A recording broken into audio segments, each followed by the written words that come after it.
仕方ないでしょ。世界は残酷なんだから。頑張って。お前らができるだけ苦しんで死ぬように。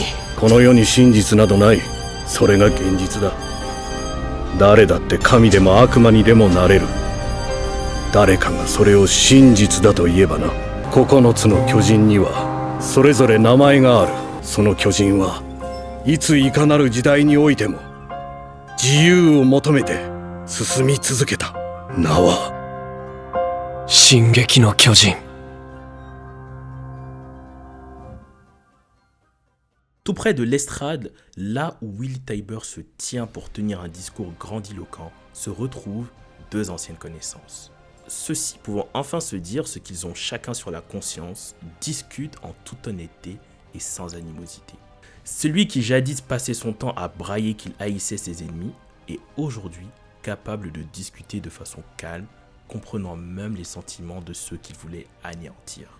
Mais malgré toute cette prise de maturité, comme on le dit souvent, à chasser le naturel, il reviendra toujours au galop. C'est ainsi que ce garçon qui n'a souvent eu à cœur que d'écraser ses ennemis déclenche ce qui semblera être une féroce bataille. Et on ne peut s'empêcher de se dire que le Reiner de la saison 2 avait raison. L'axe est vraiment tombé dans les pires mains qui soient. Alors sur le dernier épisode, on s'était laissé sur la rencontre entre Reiner et Eren, mise en place par l'intermédiaire de Falco. On savait donc qu'il allait avoir forcément quelque chose dans l'épisode d'aujourd'hui. On pouvait de ce fait, dû au comportement de Eren que l'on connaît, s'attendre à une éruption de colère de la part de celui-ci, mais que nenni, on a eu droit à un Eren très calme. Même si on l'avait vu avec ce caractère dans les épisodes précédents, on pouvait toujours penser que ce n'était qu'une façade afin de mieux dissimuler son plan. Mais ici, comme il dira à Reiner, il souhaite discuter en toute honnêteté avec lui et il n'a donc aucune raison de jouer la comédie. Je pense qu'à présent on peut le dire, on a affaire à un tout nouvel Eren. Un Eren qui ne fait plus juste que foncer la tête la première, un Eren qui réfléchit et se met à la place des autres. Lui qui pendant 4 ans a côtoyé ses ennemis jurés, arrivera tout comme Bertholdt dans la saison 3 à la conclusion que cela n'est au final de la faute de aucun d'entre eux. Il finira par comprendre que dans le fond, Reiner et lui sont des êtres très similaires.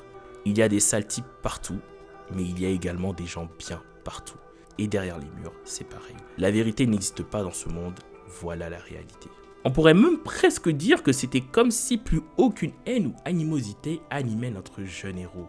Il est d'ailleurs intéressant de noter que dans le manga, Reiner demande bien à Eren comment il est arrivé à Mar, et c'est Eren qui lui dira qu'il y a sûrement plus important comme question à poser en premier lieu. Là où ici, Reiner se rattrape tout seul en analysant plus calmement et plus sereinement la situation. Et justement, selon moi, ce caractère donne encore plus d'horreur à la dernière scène de l'épisode. Un Eren aussi calme, aussi compréhensif, aussi mature, sacrifiera des vies d'hommes, de femmes, mais également d'enfants, tous innocents les uns et les autres.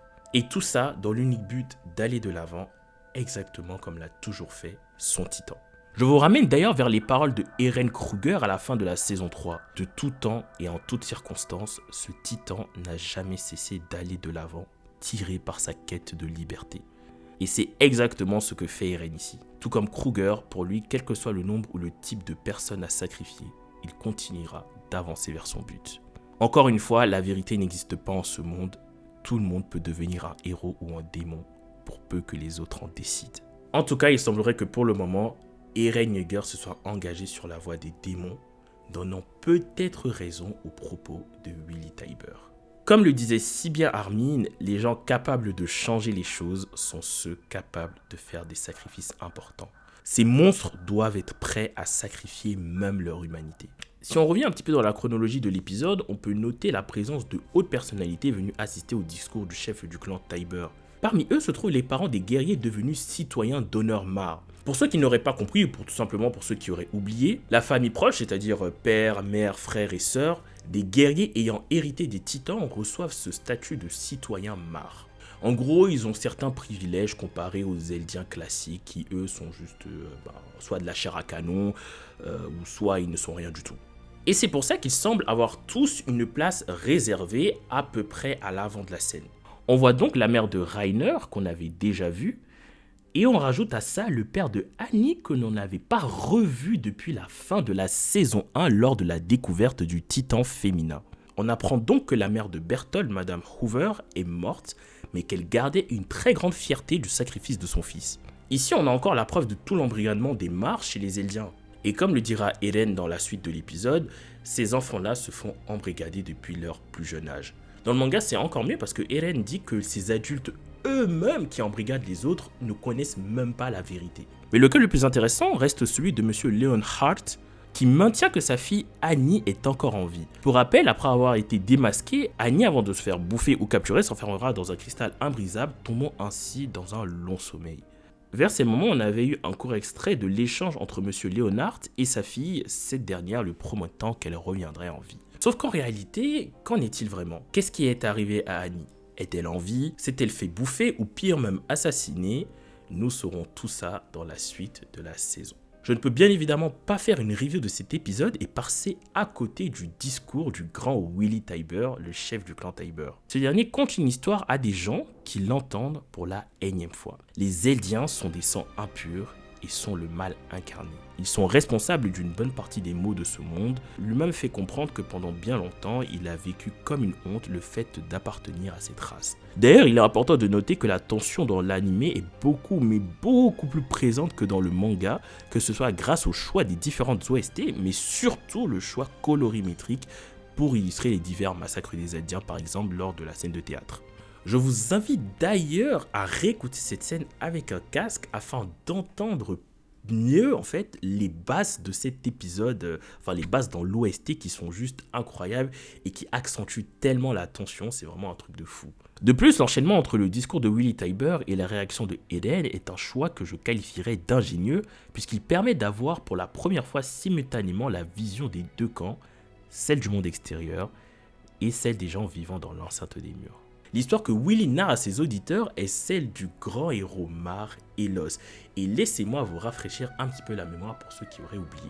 Il y a des milliers d'années, après avoir obtenu le pouvoir des Titans, l'Empire Eldia assiégera sa domination sur le monde et ils éradiquèrent tous ceux pouvant leur tenir tête. En manque d'adversaires, ils finiront par se battre entre eux afin de s'arracher le pouvoir mutuellement. C'est là qu'apparut un héros alimentant la discorde entre les familles détentrices de Titans primordiaux. En s'alliant avec la famille Tybur, il renversera le roi Karl Fritz, l'obligeant à se recroqueviller derrière les murs. Alors, je sais pas pour vous, mais pour moi, cette histoire me rappelle un petit peu l'histoire du héros socialiste russe Stakhanov. Alors, la comparaison est peut-être un petit peu hasardeuse, je m'en excuse si c'est le cas, mais c'est à ça que j'ai pensé en réécoutant l'épisode ou en relisant les chapitres. Surtout qu'au final, on apprend que tout ceci est faux et qu'il s'agissait d'une supercherie pour, entre guillemets, rendre un certain prestige à Marr et ériger Marr en tant que sauveur de l'humanité et sauveur du monde. La vérité, c'est que le roi Karl Fritz, dégoûté des différents agissements de ses ancêtres, décidèrent de s'exiler lui-même en prenant un maximum des sujets avec lui. Il s'alliera avec la famille Tybur et les autorités Marr afin de manipuler la population mondiale avec cette histoire de Elos. Ce qu'il faut comprendre, c'est qu'en réalité, le véritable héros de l'humanité n'est d'autre que le pacifiste roi Karl Fritz. C'est lui qui mit fin en réalité à la supposée tyrannie de l'Empire Eldia. Et cet homme est aujourd'hui sûrement l'un des hommes les plus détestés, comme quoi. La preuve même du pacifisme du 145e roi est montrée dans le pacte de non-agression passé avec l'originel qui empêche les membres de la famille royale possédant l'originel d'agir en faveur de Eldia. Ces derniers préféreront se laisser mourir ou se donner eux-mêmes la mort plutôt que de riposter. C'est pour ça que malgré les attaques incessantes contre le mur depuis quasiment 100 ans, l'originel n'a jamais bronché. Cependant, une personne qui n'est pas du sang des Fritz n'est pas soumise à ce fameux pacte de non-agression, d'où la grande méfiance des Marr et du clan Tybur à l'encontre de Eren. Mais il faut noter que ceux-ci semblent ignorer que pour pouvoir utiliser le pouvoir de l'originel, Eren doit toucher un membre de la famille royale transformé en titan. Sinon, un autre truc que j'ai kiffé dans l'épisode, c'est vraiment cette omniprésence de la tension, mais vraiment tout le temps. La tension était insoutenable. À tout moment, on sentait que ça pouvait basculer. Et même quelqu'un comme moi qui a lu le manga, je vous avoue que j'y ai pas trop échappé. L'autre ajout par rapport au manga que j'ai trouvé également pertinent, c'est la traque d'Eren par les soldats Marr qui eux aussi subissent l'explosion due à la transformation de l'assaillant. La fin de cet épisode qui adapte donc le chapitre 99 et une partie du chapitre 100 nous laisse donc un petit peu sur notre faim. De multiples questions se posent. Que va faire le bataillon d'exploration?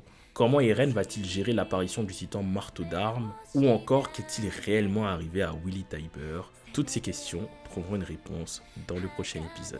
En tout cas, j'espère que cette petite review vous aura plu. Si ça vous intéresse, d'habitude, je fais toutes mes reviews sur mon compte Instagram que je vous mets juste ici.